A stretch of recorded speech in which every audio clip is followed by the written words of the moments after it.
Welcome back to Shovan online English school. যে সকল শিক্ষার্থীরা অষ্টম শ্রেণীতে পড়ছেন সে সকল শিক্ষার্থীদের জন্য আমাদের আজকের বিষয় ইংলিশ। শিক্ষার্থীরা আপনাদের যে ধারাবাহিক আলোচনা চলছে ল্যাঙ্গুয়েজ অ্যান্ড পাওয়ার এই শিরোনামে, আর আজকে মূলত আমরা কাজ করব এক্সপেরিয়েন্স 3 এর 3.3.6 এই যে কাজটি রয়েছে আপনাদের সেটি নিয়ে। চলুন আমরা সরাসরি ডিরেকশনটি দেখে নিই, সেখানে গিয়ে আপনাদের বিস্তারিত আলোচনা করছি। আর এই ফাঁকে আপনাদের বলে রাখতে চাই, যারা বিগত দিনের ক্লাসগুলো দেখেননি এই ভিডিওর কমেন্ট সেকশন দেখতে পারেন, অথবা এই ভিডিওর ডেসক্রিপশন যদি চেক করেন সেখানে একটা প্লেলিস্ট পেয়ে যাবেন, সেখানে আপনি বিস্তারিত আগের সব ক্লাসগুলো দেখে নিতে পারবেন। চলুন আমরা ডিরেকশনটা দেখে নিই। শিক্ষার্থীরা আমরা চলে এসেছি 3.3.6 এর যে ডিরেকশনটি রয়েছে সেখানে। খেয়াল করেন, now imagine your aunt has recently visited you. এখন বলছে যে মনে করো তোমার চাচি, খালা অথবা মামি সম্প্রতি তোমার এখানে বেড়াতে এসেছিল।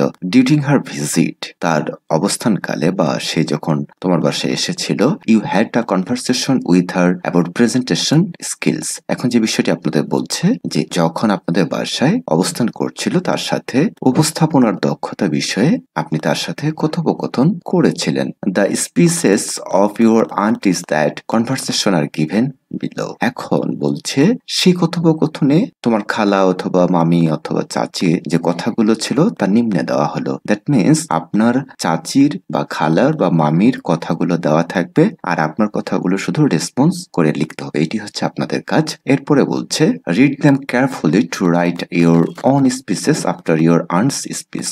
এই যে আপনাদের আন্টির স্পিচ গুলো দেওয়া আছে, এর পরবর্তীতে আপনার যে কনভারসেশনের বাক্যগুলো হবে প্রাসঙ্গিকতা অনুযায়ী সেই অনুযায়ী আপনাকে লিখতে হবে। রিমেম্বার, মনে রেখো, you are talking to someone who holds instrumental power. এখন যে বিষয়টি বলছে যে এই বিষয়টি আপনাদের মনে রাখতে হবে, আপনি যার সাথে কথা বলছেন, দ্যাট মিনস আপনার আন্টির সাথে যে আপনি কথা বলছেন, যিনি অবস্থানগত ক্ষমতা, কারণ তিনি হচ্ছেন সিনিয়র। আর এই অধ্যায়টা ছিল আমাদের ইনস্ট্রুমেন্টাল পাওয়ার, এই টপিকটির উপরেই পুরোটা। সেই বিষয়টি যেন অবশ্যই আপনাদের থাকে আপনাদের কথোপকথনে। Take part in the conversation maintaining a democratic atmosphere during the conversation. এখন বলছি গণতান্ত্রিক পরিবেশ বজায় রেখে কথোপকথনে অংশগ্রহণ করো। শিক্ষার্থীরা খেয়াল করেন, এই হচ্ছে আমাদের একটি সুন্দর ইলাস্ট্রেশন রয়েছে।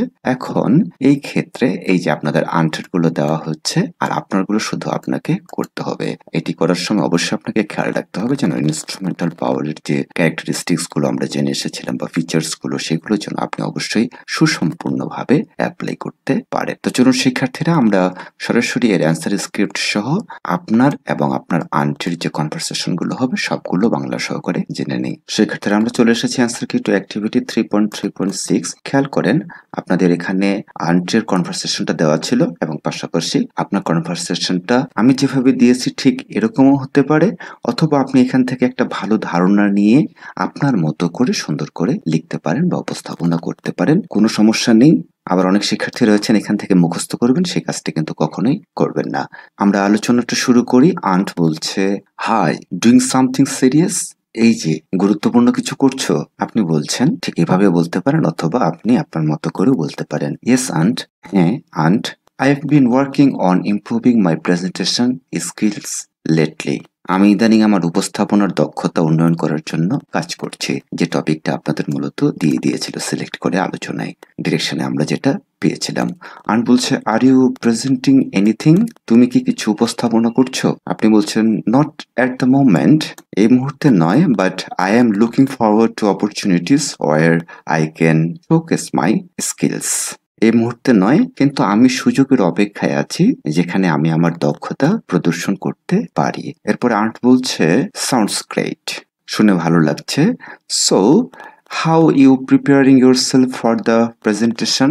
তো উপস্থাপনার জন্য নিজেকে কিভাবে প্রস্তুত করছো? আপনি বলছেন, I have been researching effective presentation techniques and studying examples of successful presentations. এরপর আপনি যেভাবে বলতে পারেন, আমি কার্যকর উপস্থাপনা কৌশল নিয়ে গবেষণা করছি।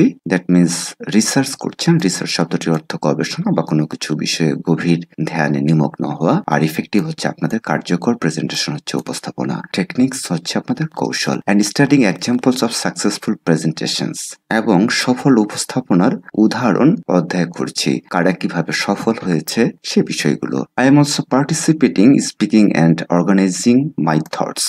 আমি আমার কথা বলার অনুশীলন করছি এবং আমার চিন্তাগুলিকে সংগঠিত করছি। এরপরে আর্ট বলছে, okay, do you think this are enough to be a better presenter? এরপরে আর্ট বলছে, ঠিক আছে, তুমি কি মনে করো আরো ভালো উপস্থাপনার জন্য এগুলি যথেষ্ট?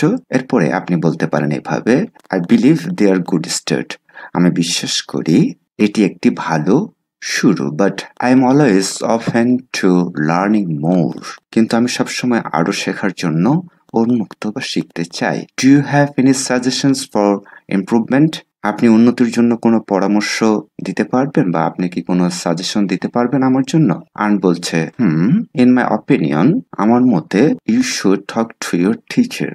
আমার মতে তোমার উচিত তোমার শিক্ষকের সাথে কথা বলা। বিসাইডস দ্যাট, এটার পাশাপাশি you can also read some authentic, that means original, write ups on this topic. এটার পাশাপাশি তুমি এই বিষয়ের উপর আরো কিছু প্রকৃত লেখা পড়তে পারো, যেটা তোমার সহযোগিতা করবে। এরপরে আপনি যেভাবে বলবেন, that's a great idea aunt. এটি একটি খুব ভালো ধারণা aunty. I'll seek guidance from my teacher and explore more resources on presentation skills. এরপরে বলছেন, আমি আমার শিক্ষকের কাছ থেকে নির্দেশনা চাইবো অথবা খুঁজবো and explore more resources on presentation skills, এবং উপস্থাপনার দক্ষতার উপর আরো উৎসগুলো খুঁজবো। এরপরে আমরা প্রায় শেষের দিকে এসেছি। আর্ট বলছে, যেটা দেওয়া ছিল, also practise as many times as possible. যত বেশিবার সম্ভব অনুশীলনও করবে। It will help you to be confident. এটা তোমাকে আত্মবিশ্বাসী হতে সহায়তা করবে। আপনি যখন শেষের দিকে এসে যেভাবে বলবেন, okay, I understand, thank you aunt. ঠিক আছে, আমি বুঝতে পেরেছি, ধন্যবাদ আন্টি। আন্টি যেটা সর্বশেষে বলেছিল, টেক কেয়ার, দেখো বা যত্ন নিও। শিক্ষার্থীরা ঠিক এভাবে আপনারা মোটামুটি এই কনভারসেশনটি সম্পূর্ণ করতে পারেন। আপনার যে অপশনগুলো ফাঁকা রয়েছে সেগুলো, এবং আনটেডটা যেহেতু দেওয়া হয়েছে, এটা আর আপনাদের ওভাবে আয়ত্ত করার প্রয়োজন নেই। আমাদের আজকের এই কনভারসেশনটি আপনাদের কেমন লেগেছে সেটা কমেন্ট সেকশনে জানিয়ে দিবেন। পরবর্তী ক্লাস দেখার আহ্বান রেখে আজকে আমরা এখানে শেষ করছি। Thank you for watching this video. If the video is helpful for you, you must subscribe Shobhan Online English School and press the bell icon to get more updates. Allah Hafiz.